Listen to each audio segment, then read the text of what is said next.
Discover the Women in Tech Trailblazers podcast, hosted by Tiffany and Jordan Franklin. Here, the complexities of being a woman in the tech industry are unraveled through discussions on key issues, personal growth, and how to succeed despite systematic challenges. It's a source of empowerment and inspiration for all women at all stages of their tech careers. We are super excited about the topic at hand. So you are limitless, and I'm not going to give away all of the fun that we have for you guys today, but I think that really understanding our potential, understanding who we are and what we're capable of is something that not a lot of us, and I'll just raise my hand on that one, are often great at, right? We don't wake up just knowing I am limitless, I can do this every single day, maybe once a week, but this is a topic that I think is really important to talk about, and we have an incredible guest to do that today. So without further ado, I would love to introduce you to Uma Subramanian. And as the founder of Limitless Leaders, Uma Subramanian empowers mid-career tech professionals to become confident, impactful leaders who inspire trust and deliver results. Drawing on over 20 years of experience, including a lengthy tenure at Microsoft, she understands the challenges of stepping into leadership roles and thriving in today's fast-paced tech landscape. Uma's coaching programs provide the mindset, tools, and strategies needed to lead authentically, think strategically, and succeed while maintaining personal well-being. Certified in executive coaching, DISC behavioral analysis, and advanced leadership training, Uma helps clients lead with clarity, emotional intelligence, and purpose. Welcome to the show, Uma. Thank you so much. It's an honor to be here. Thank you, Tiffany and Jordan. Yes, we're super excited to have you. And I love to start off and kick off our podcast every single time with a very simple yet complex question. And our podcast is meant to be about authenticity, bringing kind of all the things we do not normally talk about to the public, right? So what would be your definition of authenticity? Great question. To me, authenticity means just bringing your real self and being bold and doing that without hesitation or apology. Right? When I came to the United States in 2001, I got a job at Microsoft and I came to from New Delhi to India. Everything was new to me. The job was new. I mean, I was young and new. The people were new. The culture was new. And I really tried hard to fit in. I tried my best to blend in. And for that, I had to many times hide my weaknesses because I thought I had to be perfect. I saw some people that were doing amazing and they looked perfect and I wanted to mimic that. And many times I also downplayed my strengths because I didn't want to stand out too much. So definitely, I think in my initial years, I was, putting on a mask many times. And I thought that was how, it went. But interestingly, over time, I realized no matter what I did, I would always stand out. I was unique in my own ways. And my flaws, my weaknesses, actually, when they were out in the open, that's when I was able to connect with people even more. And so I realized, the whole package of me with my strengths, with my weaknesses was perfectly fine and it was working. So that's when I learned to lean on my strengths and be comfortable with my flaws and weaknesses and totally just, embraced my true self. And I think that's what I would summarize by saying authenticity to me. It's not about being perfect. It's not fitting into, someone else's mold. It's just being the real you. And I think as women in tech, if we all embrace the real us, within us and boldly owned our voices, told our stories and went out and, lived to our full potential, I think we can change the game and we can set a great example for, women leaders of the next generation.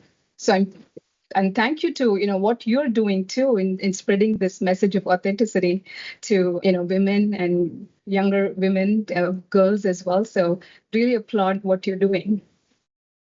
Interesting that, and you kind of touched on this, but we all, again, I'm making some general statements. Again, I always preface that because I'm not saying all every single person, but in general, right? In general, we are all trying to change the thing that we are to maybe fit in some way, shape, or form. And I think I would say with maturity and time and growth, we maybe start doing a little less of that and start embracing more of what you're talking about right now. But we're all never satisfied with what we are, so we're always trying to be something else. Like, instead of really embracing all that we are and why we were created different, like if we were meant to be all created the same, we would have been, but Exactly. we're not. And we're just like Yes. looking for the next thing. And I know we read your bio and you've got some incredible experience, but I'm sure like the listeners are curious, like, okay, we heard Microsoft, we heard executive coaching. So talk to us a little bit about your career journey and kind of what you're sharing around the leap you made to authenticity and really figuring out, like, this is how I can be my whole self. Yeah. So I will actually, let me go back to when I was 18 or 19. I was in my first year of college and I picked up Think and Grow Rich by Napoleon Hill. I don't know if you have read that book, but that book changed my life. And it showed me that success wasn't reserved to a select few. Success is something you build step by step with vision, action, and mindset. So I'm so grateful I landed on that book at that age. So I started my career carrying that mindset. And I wouldn't say it was perfect, that I had everything like figured out, but definitely, I put me on a journey and I went on to this obsessive learning and growth type of journey along with, taking on my career. And at Microsoft, when I came in 2001 from Delhi to Seattle, that was how I operated. I thought big. I came up with, big initiatives. I rallied people. I took ownership of my career, and I knew that I had to do that to take ownership of my success. And that's how things went for me. I had 20 incredible years at Microsoft. And then when I moved to my next chapter, which is joining a tech startup, I carried that same mindset, ramped up very quickly, built a global team from scratch. And, we delivered results. We were, doing great. But close to my work anniversary, there was a sudden management change. And long story short, I ended up resigning after a meeting with no plan, no nothing, like sudden decision. I quit after a meeting. Yep. I knew I deserved better. I knew my worth, and that was the right decision. I resigned. And 3 weeks after that, I had told my husband that, I'll take 6 months, I'll figure out my next thing. But within a few weeks of wrapping up that the previous role, I was walking my dog, Mia, who's actually right next to me here today. And I had a series of aha moments. And I realized that my life, like, I have always been limitless. There have been so many challenges, so many different things. But one of the common, like, recurring themes of my life was I always stepped up. Like, when there were challenges, when there were issues, I would not be limited by them and I would step up. And that's kind of what the theme became. And I realized I'm limitless. And the moment I had that thought, there was another aha moment, which was, hey, but look, wait, you're not any special. Like, it's not like you're limitless and, others are not. Everyone is limitless. Like, because I didn't have any special privileges or anything like that. I didn't, so I kind of figured out that if I feel limitless today, everyone else is limitless as well and can be limitless as well. And then I realized there, but sometimes we may not know that. And especially as you mentioned, Tiffany, like, as we mature, many things we learn. But then I realized there are some, there could be some people that may not know that yet. And maybe I can use my time and voice to help them realize their limitless potential, especially in leadership, because that's been a passion of mine. So that's how I ended up deciding to start Limitless Leaders. And I literally came back home and told my husband, I'm starting Limitless Leaders, and never stopped since. I love that. So within like this aha moment, right? Did you, and your whole career, your career as a whole, have you had any like one other than maybe the meeting that you resigned after, right? Did you ever have like any big hurdles that you had to overcome within your career to kind of make you get to this aha moment of saying, hey, I am limitless. I need to make sure everyone else understands that they can do this as well. Like, what were those steps to get there? Yeah, I think there were, so many challenges and so many hurdles. But like one that comes to mind is something that happened within the first, few months of me joining Microsoft, actually. This was an engineering project, like a small tool that we were building, three of us together as a side project. And I was the most technical of the three people. So I was involved in a lot of key decisions and problem solving, and things were great. We had, the three of us were working really well together, and we, created the tool. And when it came to time for, demoing it to our management team, I don't even think at that time I had the maturity to even like ask, who's going to demo? How are we going to demo? Like, should we plan for it? Like, I had no idea. So I just show up to the meeting, and one of the male colleagues, takes the stage, and the whole, presentation demo is done by that male colleague of mine. And also, it was not fairly represented. And actually, he threw me under the bus as well at one point, saying, like, the back end was, I built the back end, and the back end was one of the reasons for delay and, frustration. So I felt miserable, and I looked around in the room thinking, oh, my manager, my skip level, they know how I've been contributing. Maybe they would say something, and they didn't know. And I'm not like, my managers were awesome, but I think it was not that, they didn't do it. They just didn't know. They were just, watching the show, the presentation. And I just kept thinking, would someone speak up for me? And I'm just silent. And I feel like if I speak up, it would, sound like I'm being defensive or justifying. So I also didn't speak up. I kept silent, and I felt miserable after that meeting. And I think that's kind of one example where, yes, I felt miserable for some time. And then I had to stop and ask myself, okay, what is there to learn here? Like, how do I prevent this from happening next time?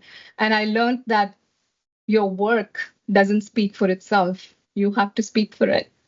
And you have to advocate for your work. No one, you cannot rely on others to advocate for it. And so those were some of the lessons that I took. And I also learned that like you have to own your contributions. Otherwise, someone else will shape your narrative. And so those were some powerful lessons. Thankfully, I learned in the first, 6 months of my, being in the job. And so that's one example of that. So there've been several examples like throughout my career, but those are little stories. But the way I see it is, when these challenges come, yes, I get impacted by them, but then, okay, what is there to learn, or how do I, keep moving forward and, just finding the lesson and moving forward, which is what I know all of us do. But that's really what has worked for me.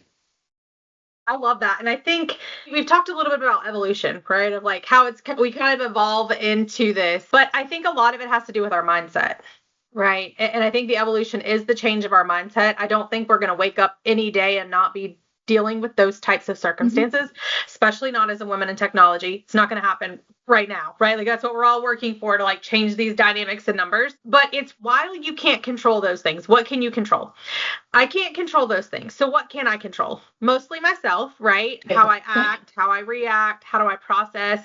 And the problems will continuously come. But I think shaping our mindsets and our perspectives are really key to getting through that. So talk to me a little bit about, because this limitless is a mindset, right? It's a mindset that leads to a way of acting, a way of working, a way of talking.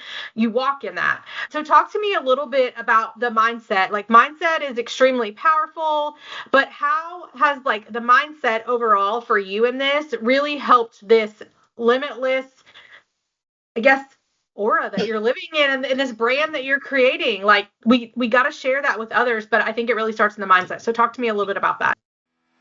Let's take a moment to thank our sponsors, Women in Technology of Northwest Arkansas and Gumption at my-gumption.com for their support. Their contributions are critical in bringing these meaningful conversations to you. Stick around for more engaging discussions right after this break. At least for me, this is how it started. I think it started with just shifting from a scarcity mindset to an abundance mindset. I mean, I think that was one of the biggest shifts I can remember. And that's to do with when I came in, I thought like I had to compete. There were limited promotions and there were limited opportunities, and I felt like I had to be the best and I had to, grab opportunities and promotions. And slowly, like as I worked on myself, and again, thanks to the books and, all the other things I did, it helped me move in the direction of realizing that I don't have to compete. There are lots of opportunities, and I can create my own opportunities. I can, get the resources. Like I'm known for really thinking big and coming up with huge initiatives, and not limited by the resources I have in my team or anything like that, and really pulling people sometimes across several groups of under in Microsoft, and getting things done.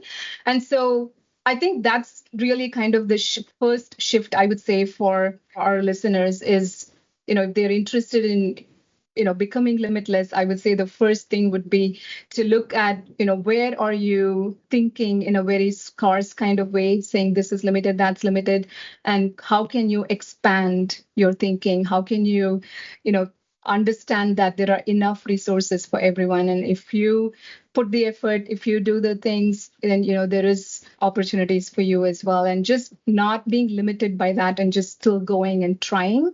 So that would be the first shift, I would say, is scarcity to abundance. The other one that comes to mind is shifting from being like a solo implementer or an executor to like a creator and conductor.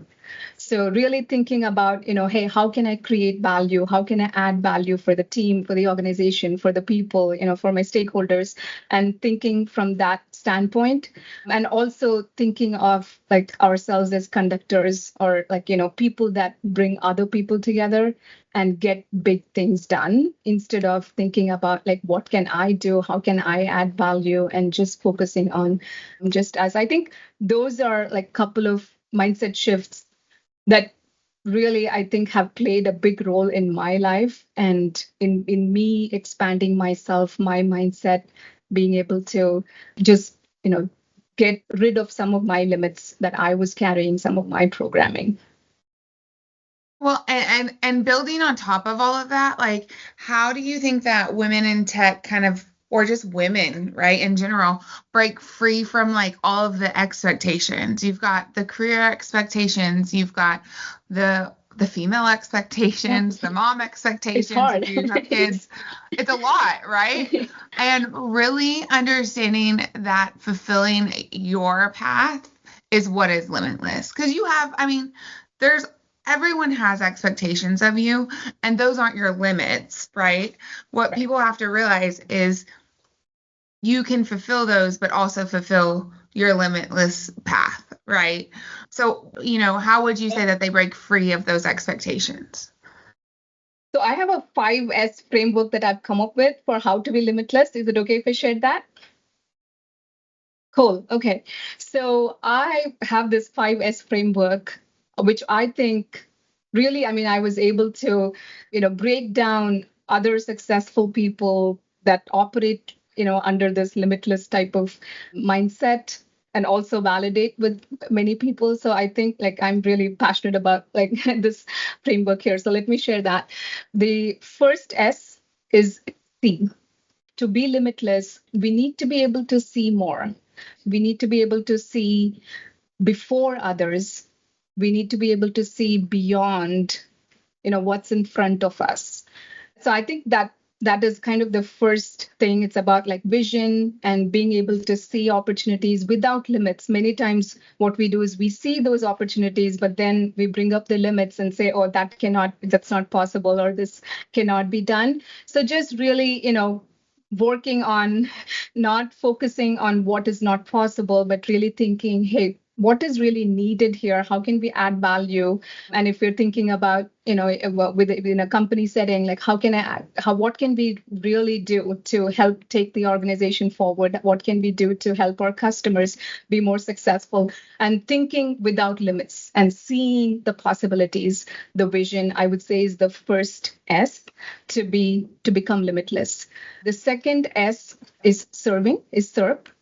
And so again, creating value, adding value, serving customers, serving others. And that would be the second S. really, having that servant leadership type of mentality and focusing on adding value. The third S is stretch. And what I mean by that is, it has two parts. One is stretching beyond your comfort zone. So taking, risks and going out and doing courageous things, bold things without fear. And also the stretch is stretching yourself. So we are continuously learning and growing. The fourth S is the one that I really don't see a lot of, people talking about, but I think this is the game changer. This is S for shine. I see women that are going out and making a difference, like the two of you. You're bold. You're coming out and, like speaking, sharing your story and bringing people together. And that's what I see when people are making a difference, when people are being really limitless. I see they're comfortable with shining. Putting the shine on themselves, putting the shine on others. And I think that's really, something that is important. So I think the shine is also an important part. And let's not be afraid of, being in the spotlight. Let's not be afraid of telling our story. So that's what shine is. And then the last S is sustain. We can talk about all of these things, but if we cannot sustain, we're going to crash. So really, S is learning some tools and resources and having the support system so we can sustain through all of this, and we can truly be limitless. So this is really something that I'm extremely passionate about. I really think there is strategic ways we can expand our vision. We can learn how to serve others and change the focus from us to others. We can stretch and shine and sustain. So yeah, I think that would be like the thing that I would say is it's possible for anyone to become limitless. Everyone is already limitless, and it's just we need to become aware of it and claim it and own it. You hit the nail on the head. We know these things, but we have to remind ourselves, right? Like, even if you wake up knowing, you still have to be intentional. A lot of people do like positive affirmations or write stickies or notes, but you got to remind yourself of that, even when you don't feel it. I think that's the biggest part. But in this like path, right? So you've talked to us about this interesting journey that you've kind of been on with corporate and then kind of startup and then moving to more of this like leadership development. Talk to me a little bit about how, as you've done this and as you've walked that path, have there been powerful people, sponsors, mentors that have been in the room with you or not been in the room with you and said your name in rooms that you weren't in, or people that have just been able to walk you through that? And talk to me about the power that you think that mentorship and sponsorship has for each and every one of us. Oh, I wouldn't be here without my mentors and coaches for sure. There's actually, when I read Think and Grow Rich, there is an entire chapter on mentors, on masterminds and mentorship, by the way. So I really learned very early on that, mentors is the fastest. If you want to get somewhere faster, you find someone that has walked that path and you ask them to be your mentor. Like, that's the secret. And many projects, many things that I have taken up at Microsoft, I've taken up without like having the right skills. Like, I would jump in and, come up with ideas, and I, really wouldn't have the right skills. So I would, the next thing I would do is, okay, go find a mentor. I have some amazing mentors. And interestingly, they were all male mentors. I have no idea how that ended up being, but throughout my 20 years at Microsoft, have several male amazing mentors. Some of them are still friends, and they have, walked my path. I would just go and ask them, hey, like, this is what I'm doing. Would you be my mentor? No one has said no. Everyone's been, very willing and supportive. I really think mentors, sponsors, coaches, you have to have a network of people. Having that network is what is going to take you faster, as well as when you need that support, when you're hit with challenges. Another, thing that I rely on with my support system is when I'm hit with challenges, they are the first people like I can go back to, and they will, provide me with the right perspective, and then also uplift me, right? Bring me back to my original self. So it really works really, really well. So I would highly encourage everyone to surround yourself with mentors. I mean, each one has its own like different role and purpose, but, find sponsors in your like organization, find mentors, coaches, have a different purpose. But I think, surrounding yourself with people, like, I mean, that's the best thing you can do. For me, going back, like my sister was my first role model. Books definitely were my mentors. And then, I've had amazing support system throughout and still do, by the way. Well, and I think mentors go not hand in hand, but we also love to talk about the networks you're involved in, right? They might not be mentors, but they could be peer mentors. There's still people you're bouncing ideas off of. What would those networks that you're involved in, which ones would you suggest to our listening audience or viewing audience that they should get involved in? So there are lots of amazing, women in tech networks, like groups on LinkedIn, on Facebook. Like I would say, just find some that resonate with you. Like, the ones that feel like once you go in, it's your tribe, it. Like, just go try some of the groups out. And I also think one of the things that I have seen work in my personal life, I've joined many communities and groups, but the ones that I'm very I get value from, and the returns of some kind would be when I invest in the network. So that is something that I have seen. If I just, go to get value, sometimes I don't keep up with that. I wouldn't be, on top of them. But if I have invested myself in some way, whether it's emotionally invested, time, or financially invested, then I do get value because, I'm investing in that. I pay attention to that and I get value back. So that's one thing I would say is, think about how you're, networking and spending time and making sure you're getting that ROI. And if you're not getting the ROI, then increase your investment. And shameless plug here for our Limitless Leaders community as well. So if, there are folks interested in learning about our community, we have an amazing, small, very safe community. So happy to provide more information on LinkedIn as well. Okay, so last final question before we wrap up. We always finalize our episode with this because we think it's really, really important. If you could leave one piece of advice for our listeners, what would it be? I would say you're already limitless. So just, become aware of it, claim it, own it. We all have tremendous potential. And if you have certain goals, desires, don't settle or shrink or give those up. Figure out a way, commit, and then go figure out a way how to make those things happen. Get help, ask for help, and do those. Yeah, that's what I would say is be limitless. Great job. Thank you so much for coming today. Thank you for being on our episode. I know everyone's schedules are crazy, but thank you for coming, sharing your limitless mindset and your, that really how you're operating and living your life with this. I think it's really important for all of us, especially our next generation, to really understand that you are limitless. So thank you so much for your time today. To our listeners, thank you so much for thank you for listening in. As usual, you will see Uma's LinkedIn and socials pop across the top of the screen. So be sure to go out and follow her. And Jordan?